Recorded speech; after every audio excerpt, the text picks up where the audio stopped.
Hey friends, I'm back today with a video on a brand, and guess what? This is not a Flashback Friday. Can you believe it? This is actually something that has come out very recently, and I did pick it up. I was that excited about it. I am technically still on a no buy, a very low buy. We'll just call it a low buy because Black Friday hit, Cyber Monday hit, and I did pick up a few things like this item. I was very excited about it. It was probably one of the few things this year that I've been really hyped about. So the item that I picked up is from Clionadh, and they are collaborating with, I think, badtothebrow. I could be calling it the wrong handle. I'm so sorry. And this is the Light Scatters palette. Now it does have a little sleeve that comes over it. Let me just tell you right now, it is a lot smaller than normal, even small size palettes. Let me see if I even got something up here I can show you. So I mean, it's not a lot smaller, but it is substantially smaller. And I just want you to be aware when you're picking up these shadows how big they actually are. And you know what? Maybe I should get a Clionadh one out to just show you like the size of their regular single pans as opposed to these. Terribly. But the pans are definitely more oblong from their actual line. And I do believe that they're probably going to be deeper. That is my guess. That's just a theory I've got going on right now. But even knowing that these were smaller pans, I still really wanted to pick this up because I was very drawn to these colors. I like a full multi-chrome palette because I already have plenty of matte shades that I can just add to it from other different palettes, and I'm totally fine doing that. I was drawn to every single one of these. They are all special. They are all beautiful. Some of them are holochrome. Some of them are multi-chrome. Some of them are duochrome. I was really liking the colors and the shifts, and just what you're seeing here is still not a great representation of what is in this palette. I'm going to do my best to try and show you guys that. I only used one eyeshadow from this palette. Why did I have to say that? One! I only used one! But I did only use one eyeshadow from this palette today, and it was this one right here, just with like an orangey yellow shade. Because I want to do kind of one and done looks with each one of these, or as many as I possibly can before I post this video. I was not sent this item or anything like that. My thoughts are my own. I really was interested in the packaging and in the colors that were on the inside. The other thing I picked up from this collaboration were the nail polishes. These also are a lot smaller than I kind of thought they were going to be. This is what they look like, but let me just talk to you for a second, okay? I did use it today. Use one of these today. Ah, I dropped them. It's horrible. And I would say it's probably used to about that level right there. So you're probably going to get 5 or 6 applications. Now, I only did 2 coats. Personally, I would have liked to do 3 coats, but I didn't want to keep using it because I want to be able to get multiple uses out of these. But I do think the coverage is still good. And oh my gosh, the shift to these are insane. I'm really liking them. The formula is really nice as well. It dries really quickly. What I did was just quick little thin coats, and they were dry in no time. And I'm going to be honest with you, it's probably one of my favorite formulations of nail polish. Yeah, I'm gonna go that far. I didn't wear nail polish for a long time, but now I'm back to being able to do it a little bit more. It just comes in and out as I'm able to take it off and remove it and put it back on. I go through times where my dexterity is better and worse. It just depends. I wear nail polish. I enjoy it. I just can't always do it, if that makes any sense. Sometimes my husband will paint my nails. Bless his heart. He is pretty much the best. And I am just really excited about that. I'm pretty sure that this palette was about $65-ish USD. And then the nail polishes, I want to say, were $14.50. For all 3 of them. I think. I could be wrong.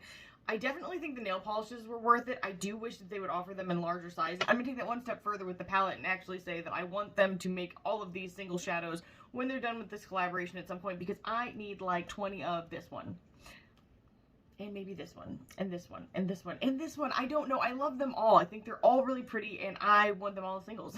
I don't think that this palette's gonna last me. I don't think a dab will do. You know, like when you go to Thanksgiving and you're looking forward to a food, and you have one that is your favorite. All of these are my favorite. I want them all on my plate, and I want them all there year round. With that being said, I'm going to do some swatches for you guys, and I'm going to do some eye looks, but, you know, kind of one and done-ish type of looks, and then I'll be back at the end with my final thoughts, so you already know what they are. I'm definitely not selling this. I'm definitely not getting rid of it.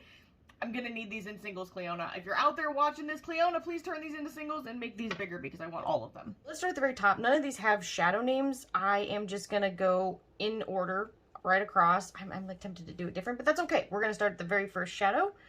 And as normal, I have nothing on my arms. I have no primer. I have no lotion. I am dry, and I could use some. And when I'm done with this, I will get videos in other lighting situations as well. And I don't mean like colored lights or anything. I mean like natural light, cool light, warm light type of situations. This is a beautiful, it's got a white base, and it's got a yellow and pink and green, and maybe a little hint of, yeah, yellow, pink, and green is what I'm mostly seeing turn to it, though I feel like there's a small hint of blue. The particles in it, to me almost looks holochromatic. I don't think that they marketed as a holochrome, but it's sure shiny. That's all I'm saying. There's a lot of things going on there. This next shadow is honestly kind of, I think, what might have sold me on this palette. I've seen a lot of shadows similar to this, but I've never seen one with this magnitude of shift just dead on looking at it. So I was really excited about it, at least in this color range.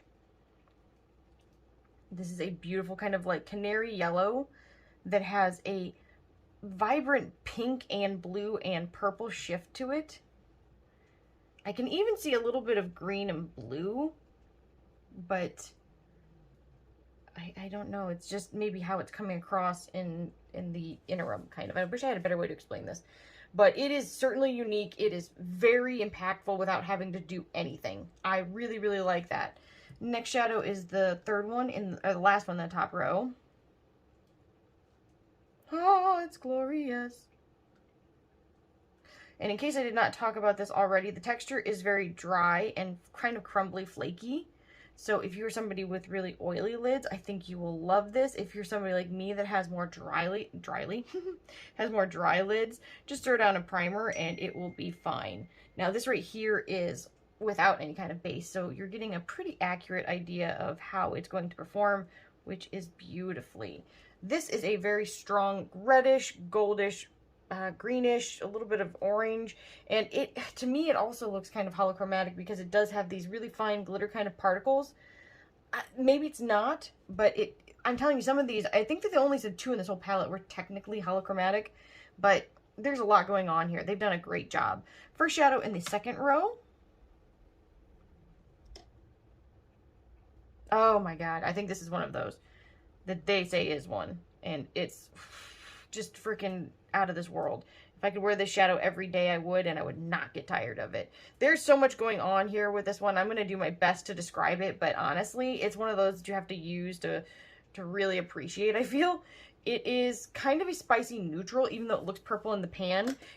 Like, where I'm looking right now, it's kind of like a beige base, kind of silvery base, kind of got a gold, green, pink, blue, purple kind of flip to it. It is so stunning, and it is, I love it. I'm sorry, I'm having a moment. This palette has me in a chokehold. Then we're going to the second shadow in the second row. Oh my god, it's so beautiful. And we've definitely seen this color from many brands before, but this is such a well executed version of it. I am very happy to have this and to have let go of the others and keep this in its stead. I've said this like 6 times in my video, but Clionadh, please release these in full size. This is a beautiful green shifting blue and purple shade, but it's so much more than that too. It's also got a bit of gold. It's got a bit of pink. It's very diverse. It's very interesting. Very, very, very, I need a different word there, but it's show-stopping. The next one is the third shadow in the second row. Also one that I'm obsessed. I really am just into this palette. In case you can't tell, spoiler alert, I'm completely happy that I picked it up. I kind of wish I'd have picked up a second of it because I really am liking these shades that much. But alas, I did not, and I should have with the amount of shipping I paid. Which was not a them thing, obviously, but there is a purple, there is gold, there's pink, there's blue, there is green, there is soft glitter particles. You don't feel them at all, but boy, you see the shift, you see each little movement. I don't know if you can see this here on my finger, probably not, maybe not as well. It's glorious, it's gorgeous, I'm obsessed. I can't stop talking about this palette. I'm sorry, but I'm not sorry. First shadow in the third row. I should have just done a look with this one. It was the only one I did not use on my eye. But I was like, oh, you know, blah, blah, blah. I should have just done it. Should have gone that extra mile. I screwed up. Oh, it's beautiful. It is a green-based blue shifting purple. And it's just so well done. The next shadow is probably the reason I bought the palette minus this one. I don't know. I'm torn. I didn't know which one I would want more, but this one I was really, really drawn to. It's the second shadow in the third row. Oh, it's so gorgeous. They say this is kind of in the same family as Mural, which I'm also obsessed with. I recently, but I haven't shared it yet, did a one and done kind of look with Mural, and I was super excited to use it. This is a beautiful greenish gold that shifts like an orangish pink. and I don't know if you're going to get any of that flip right here, but it is strong. It is beautiful. They have done a great job. I am super excited. I'm just happy to be here. And then the last shadow in the palette is this one right here, which I think is the other one that they said is a holochrome in this palette. Holy shit. This is another one that I would kind of classify as a spicy neutral, but it's so much more diverse than just that. Yeah, there's a lot going on. There's a lot to unpack here. Give me a second. I'm still like swatching and taking it in. It's a holochrome, but it's also, okay, it's got some gold, it's got some burgundy, it's got some orange, it's got green, it's got a little bit, I mean, I would say a little bit of purple, magenta. It's so beautiful. These particles are glorious. I am just happy to be a part of this palette and this day. I'm sorry, I'm really on one. But I'm really excited about it. I think that this, oh, is a freaking slam dunk. I know a lot of people don't like palettes without mattes in them. However, I am much happier to use like an all multi-chrome palette and pull in a matte from something else, because I have every matte that I'm gonna need. I'm, you know, they're not the wow factor. They're not the showstopper. Everybody feels a little bit different about what they really enjoy, and this is just it for me. They did a phenomenal job. I am still talking about it. I'm sorry. But I'll give you this, I'll show you this in different lighting situations as well.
Now I'm going to be dipping into the Bridal Party palette, and I'm going to grab that shadow and I'm going to put it all into my crease, and I'm going to work it out and do the same thing on the other side. Dodson! Don't make me laugh! Why can't anybody get my name right? I don't know, Dustin. Justin? Justin. This is Dotson? Then I'm taking that same shadow and putting it under my lower lash line area. And then I'm going to be grabbing the third shadow in the second row, and I'm going to just take my finger and press it into my eye. I do kind of a press and then swipe method, and I do the same on my lower lash line. And then I do actually take a brush and I try to deepen it up, although it is a little hard to build. I would say that if you're going to use this, use a primer. And this is what it looks like when I'm totally done in all the different lightings in my room. So this is probably going to be the easiest with a one and done, using that shadow all over the lid and into the crease area. I do kind of try to work it out maybe a little bit further than I normally do. I copied that onto the other side as well, and then I went ahead and did the same on both the bottoms, really blowing them out. Then I took this shade right here in the middle on the bottom, and oh my gosh, I put it all over the lid. It is show-stoppingly beautiful. I did not use a primer. I did try both my finger and using this brush to apply it. I did end up liking it better with the brush, except for down below, I like that better with the finger, and this is what it looks like at the end in different lights. Then I went ahead and used both of these shadows at one time, mixed them together kind of evenly, and then I'm just putting it into my crease and in my outer V as well, and I am going to kind of blow it out a little bit more at a time, really going back and blending out well and doing the same thing down below. Then I'm going to go ahead and take the top right shade, and that's in the first row, and I am just placing it all over my lid, again without a primer. This is just using my finger. Typically, I prefer using my finger, but I did go back in with the brush because I have been finding a good amount of luck using it. But I did go back with primer on the second eye just to kind of give it the comparison of each other. And it really helped with placement, and I do think it looks more intense overall. Then I just copied this down below, and this is what it looks like in different lighting within my room when I am done. Now I'm going to be mixing these two shades, and I'm just going to do them equal parts and put them into my crease and then really spend some time blowing it out. I will do the same on the other eye, and once I'm done with both eyes, I'll go down below on my lash line area and kind of smoke it out. Then I'm going to use this bottom right shade, which is stunning. And I'm going to place it all over my lid. I did not use an eyeshadow primer or anything. This is just using my finger, but I do go back with a brush here. And I'm torn between the finger and the brush, which one I like better for applying on the top and bottom. I kind of go back and forth on this. I waffle, if you will. Just using that same shadow down below. And this is what the final look looks like in different lights in my room. Oh my gosh, look, I finally started using a different palette in this video. I'm just taking this shade, and I love this palette. It's awesome. And I'm going to put that all into my crease. And I will spend a bit of time blending this out because I feel like with pinks and magentas and hot pinks and all of those, they do take a little bit of time. And I like to build them rather than going gung-ho at first because then you can't really take it away so much. So I just like to build a little at a time on each of my eyes, crease, and then blowing it out and putting on my lash line. Then I'm taking the shadow at the top middle, and I'm going to place it all over my lid. I'm not using a primer, and I'm just using my finger. Because this has such a sheer base, I really think I should have used an eye primer with it. I think it would have been much more impactful. Then I'm going to take this top left shadow and place it in both of my tear ducts, and it is such a beautiful color. And this is what it looks like in different lights around my room. I'm going to pop over to the Morte palette, which I love, and I'm going to use these two shades mixed together. And they did kind of get a little muddy-ish gray. I was not expecting that, but it's okay. It was just the way I decided to mix. I'm going to pull this shadow into the look to try and warm it up a little bit. And I'm just placing that into my crease, pretty much where I put that first color on both sides. And then also down in my lash line underneath each of my eyes. And I'm really buffing that out. Then I'm going to use this first shadow in the second row, which is so beautiful. Look at that flip. Oh! And I'm placing that all over my lid. I'm not using a primer. I am just kind of distributing it with my finger. I'm going to keep building that up with my finger, but I will switch to a brush, which I'm going to do right here. I wanted a little bit more blend. I wanted a little bit more coverage. In all reality, I should have just used an eyeshadow primer, but I could not find it from the day before. And then I'm going to go into that first shade in the first row, and I'm just going to pop it into my inner tear ducts. And this is what it looks like when I'm totally done in the different lighting sources in my room. Just as an update, I've used pretty much every color that is in this palette. I love it. I am so happy that I picked it up. I tried to do looks that, well, they've gotten away from me, but I tried to mostly do like a one color matte shade and then the color that it's, you know, the flavor of the day, if you will, all over my lid and underneath, just so you guys can kind of see the shiftiness and what it looks like. The other thing I've used is almost all of these. I don't know if by the time I'm done and posting this video if I will use all of them or not. I've used these two nail polishes. I've got this one on right now. It's very holochromatic. And you can't even see how interesting it is. I'll try and insert videos on this as well. I would say it holds up pretty well, but it's not like, I mean, I don't clear coat. I'm not one of those people that like takes the time to like really prep their nails and do a bunch of stuff to it. But I've done the dishes the last few days and they're a little chipped at the tops, and I did actually scrape them like right after I painted them, but they're really pretty darn good in my opinion. I think that the quality of the nail polish is very good, and I think I'd like them. I would like it all the colors, but I can't get them all. I have not used this one right here, but I am really excited to try this, maybe with something, maybe over the top of something. I think it'll be a little sheer for something that I would wear just on its own, but that's just a personal preference type of thing. All of that aside, the performance of the shadows in this palette are just phenomenal. I don't think I've ever had a problem with Clionahd's eyeshadow formula at all, and this is just no different. And you can't even tell, but what I used today is also holochromatic, and their formula is very good. I will say this, if you have oily eyes, you will love this formula. I have very dry eyes, so I do think that while I can just put it down, I think it would work best with like some kind of eye base. If you've picked this up, if you're going to pick it up, let me know. I'm really curious to know what you guys think. I also think it's really good. This is something I did not talk about. So apparently the Canada Post has taken a strike up in Canada. I'm not sure. I don't live up there. But they were so Clionadh was very, very clear about what was going on and about the shipping procedures and what you should do. So I did appreciate that. Although the shipping was hella expensive to the US if you were using any kind of carrier that was not Canada Post. So, but I decided to treat myself with this little bit of things, and I'm quite happy that I did. I definitely think it's well worth the money, but I will say this, Clionadh, if you watch this video, make these full size and release them as singles at some point because your girl's gonna need them. I don't know if you'll continue doing the palette, so if you don't, singles. With that, I hope that everybody is staying safe and healthy, and if you have not already, please subscribe to this channel and like this video, and I'll see you in the next one. Bye!